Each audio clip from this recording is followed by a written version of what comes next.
트럼프 대통령이 그린란드, 파나마 운하에 이어 이번엔 난데없이 중동의 가자 지구를 인수해서 표현은 오큐파이, 거의 점령해서 장악해서 관광지로 개발하겠다고 했습니다. 그래서 국제사회에 지금 파문이 일파만파로 커지고 있습니다.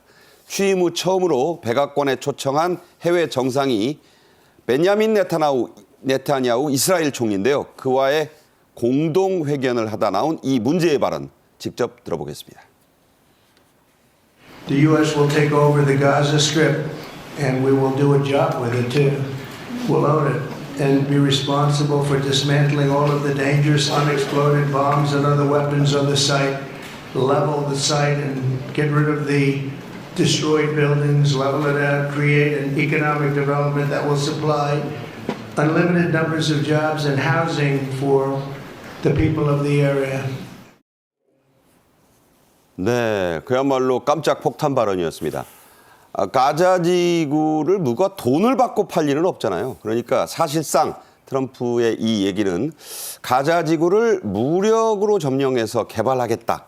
이런 얘기 아니겠습니까? 네, 그래서 지금 기자회견에서도 얘기하듯이 남아있는 폭탄이라든지 불발탄을 제거하는 책임도 이제 미국이 점령을 해서 할 것이고, 그 다음에 가자를 재개발하겠다는 거잖아요. 네, 재건해가지고선 일자리를 만들겠다. 그렇게 되면은 이 지역이 지중해랑 근접한 지역입니까? 그렇죠. 가자 지구가. 그러다 보니까 중동의 리비에라가 될 것이다. 이렇게 얘기를 하면서 가자의 새로운 미래에 대한 청사진을 제시를 했고요.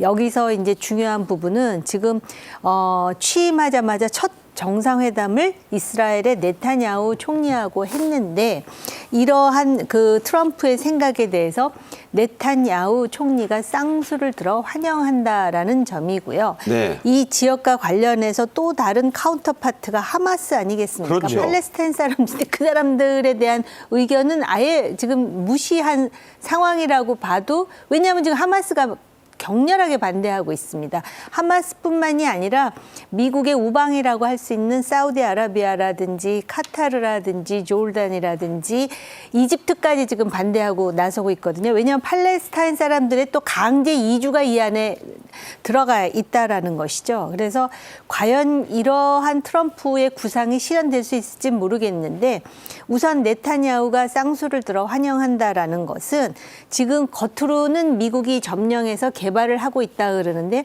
지금 그 막후에 어떤 얘기가 오고 갔는지에 대해서 이제 곧 나오지 않겠습니까? 그래서 실현될 수 있는 그러한 구상인지는 모르겠지만, 이러한 구성을 제기하는 데는 또 트럼프의 또 한 가지 야망이 있어요. 노벨 평화상에 대한 생각이 있거든요. 네. 그래서 가자지구, 그다음에 한반도의 북한과의 협상, 그다음에 또 하나가 아마 이제 우크라이나 전쟁 종식일 것 같은데, 셋 중에 하나는 건지겠지라는 생각으로 지금 하는 것인지, 네. 지금 지켜봐야 될 대목이 많죠. 실제로 이 아베 전 총리 때 일기 때 노벨 평화상 추천을 받았다가 못 받았는데, 이번에는 우리나라에서도 모 정치인이 노벨 평화상 후보로 트럼프를 추천한 바가 있습니다. 당장 가자 지구에 살고 있는 180여만 명의 팔레스타인 사람들, 과연 이들은 어디로 보낼지, 또 보내는 것 자체도 큰 논란이 아니겠습니까? 그래서 보낸다고 생각하는 발상 자체가 국제 정치적으로는 모르겠습니다. 우리가 너무나 그 정형화된 생각에 사로잡혀 있어서 그런지 모르지만, 도대체 뭘 어떻게 하겠다라는 것이지? 그런 생각에 더해서 지금 후보지가 이집트하고 요르단이거든요. 근데 요르단과 이집트는 반대하고 있습니다. 그리고 지금 이렇게 하는 것 자체가 과거에 유태인에게 이스라엘이라는 그 나라를 만들어주기 위해서 강제 이주해가지고 대재앙이 일어난 낙후바라 그러죠? 네. 네. 그런 상황을 또 연상시키는 측면도 있고요. 이렇게 되면은 과연 그 중동에서 또 다른 화약고가 재현되는 것이 아닌가, 이런 생각을 안 할 수가 없고요. 그다음 무엇보다도 재개발을 하든지 아니면 폭탄을 제거하든지 여기에는 뭐가 들어가냐면 돈이 들어가요. 엄청나죠. 인력이 들어간다라는 건 돈이 들어간다라는 거고 미군이 들어간다는 거 아니에요. 그럼 그 돈을 누가 지불할 것인가? 가뜩이나 이 돈 문제에 민감한 트럼프가 그걸 생각하지 않을 리가 없는데 그래서 아마 아랍 쪽에서는 이스라엘과 트럼프 간에 아직 공개되지 않은 모종의 미략이 있다라고 생각할 가능성이 매우 큽니다. 네. 자, 이런 파문이 있습니다. 그래서 당장 아랍의 맹주 사우디를 중심으로 된 중동 5개 주요국들은 강력히 반발하고 있고 EU도 반발해요. 예, 말씀하신 대로 아랍 5개 나라, 사우디, 카타르, 이집트, 요르단, 아랍에미리트까지 해서 5개국 외무장관들이 공동 성명을 내서 말도 안 되는 소리라고 얘기를 하는 거죠. 아주 강력하게 좀 반발을 했고요. 이들이 공동 성명 내용을 2가지로 요약하면 하나는 팔레스타인이 가자지구를 떠나는 걸 원하지 않는다라는 거. 당연한 얘기고요. 2번째는 가자지구 재건을 지금 미국이 주도하겠다는 건데 가자지구 재건은 가자지구 주민들이 해야 되는 거다. 직접. 이 부분을 강조. 당연한 얘기 아니겠어요? 예. 심지어 이제 지금 사실은 이스라엘하고 사우디아라비아가 국교 정상화를 추진하고 있는데 사우디 측은 이 부분을 또 언급을 했습니다. 만약 이런 식으로 계속하면 우리 이스라엘이랑 국교 정상화 안 할 거야라고 이제 강력히 경고했고요. 네. 말씀하신 대로 유엔도 그렇고 유럽 연합도 그렇고요.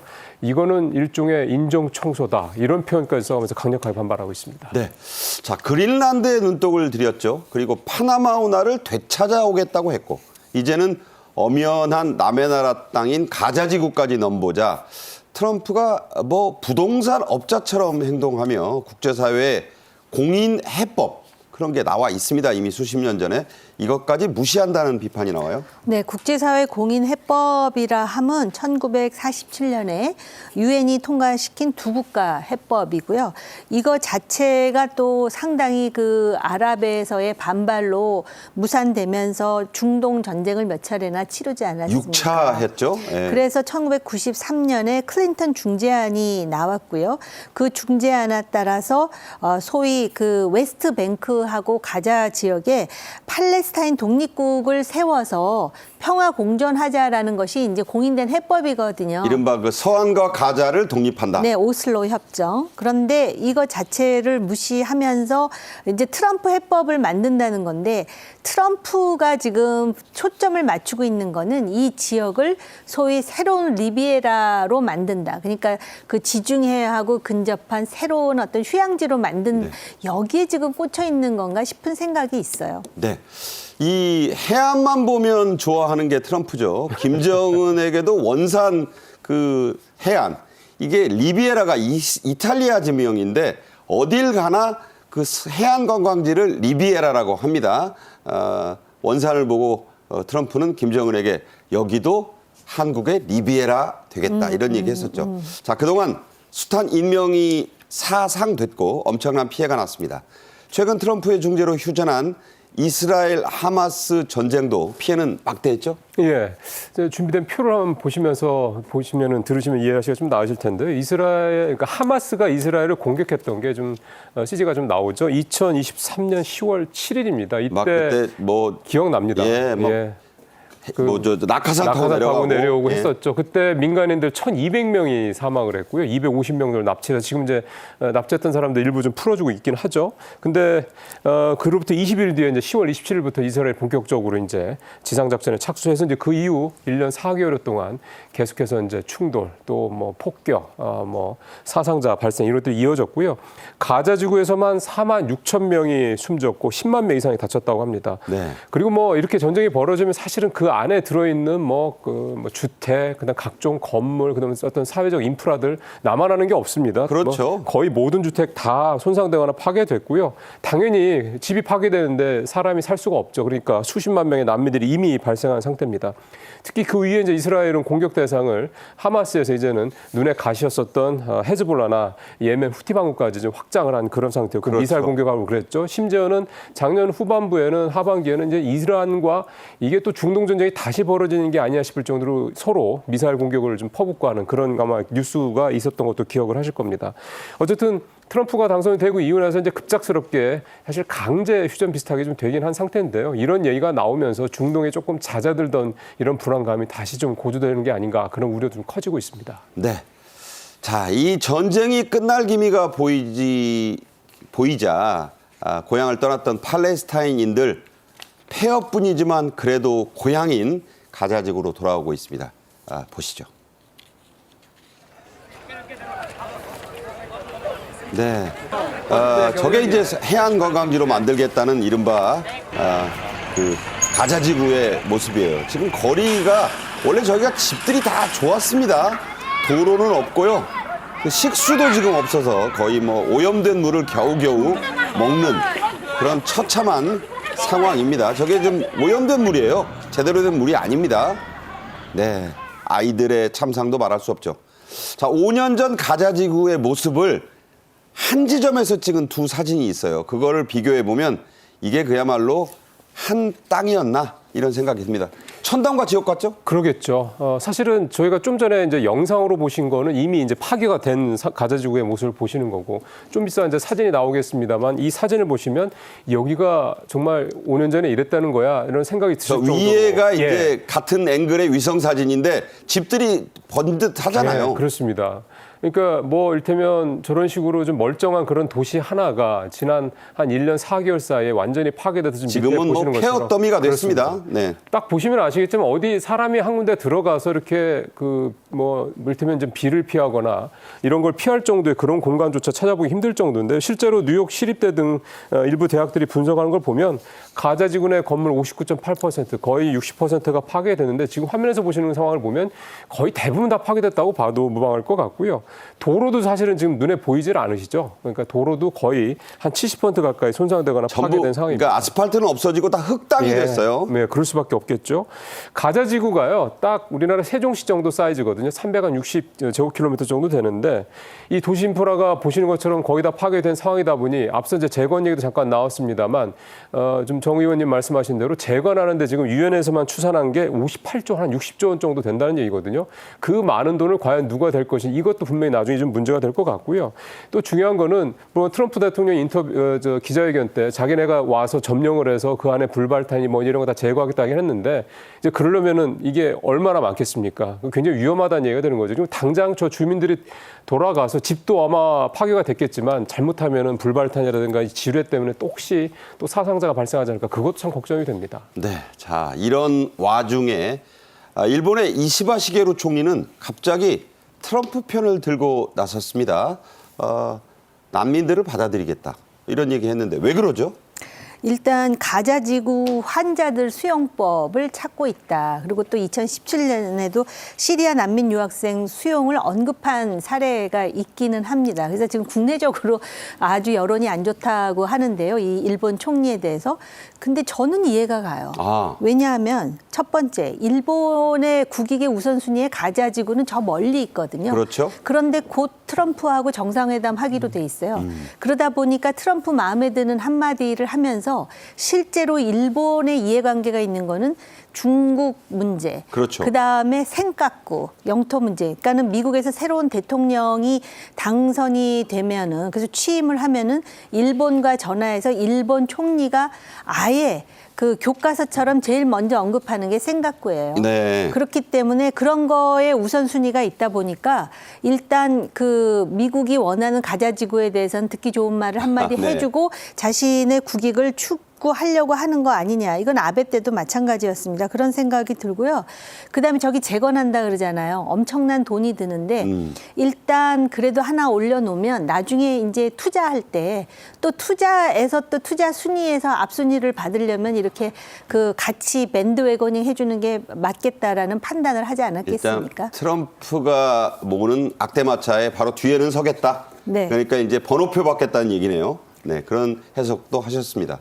자, 트럼프 대통령의 별명이 자꾸 늘고 있습니다. 원래는 스트롱맨 정도였는데 관세맨, 여기에 미치광이를 뜻하는 매드맨까지 별명이 붙고 있습니다. 특히 이 신확장주의자로 불리게 된 이유, 갈수록 지금 늘고 있어요. 예, 일단 뉴스로 마무리하면 듣겠어요. 최근에 많이 접하신 건 그린란드 얘기일 거고, 그다음에 멕시코 마늘, 뭐 미국 마늘 하겠다 얘기도 있었고, 그다음에 당선인 시절이었죠. 캐나다 트루도 총리 만났을 때는 미국의 주로 51번째. 주로 편입하는 게 어때라고 얘기를 했다가 또 여론에 큰 또 질타를 받기도 좀 했었고요. 이제 또 파나마 운하까지 얘기가 나왔습니다. 이 중에서 이제 그린란드 같은 경우는 여러 가지 뭐 히토리라든가 여러 가지 뭐 또 그 미국의 경제적 이익이 굉장히 크게 있는 곳이기 때문에 직접 장남 주니어를 보내길 정도까지 했었고요.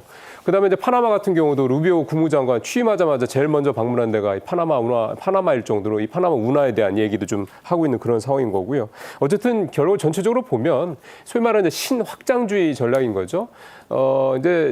비즈니스를 오랫동안 하는 데서 갖고 있는 협상술 이런 걸 통해서 상대방을 좀 압박을 해서 거기서 얻어낸 다음에 결국은 미국의 이익을 최우선하는 소위 말하는 마가 또 미 우선주의 어떤 전략의 일환으로서 이런 걸 좀 활용을 하겠다 이런 얘기가 되는 거고. 사업가 트럼프가 아니라 이제는 미국 국가를 운영하는 어떻게 보면 글로벌을 전 세계를 운영하는 이런 데서도 이런 경영 전략이 그대로 좀 투영되고 있다 이렇게 볼 수가 있겠습니다. 네.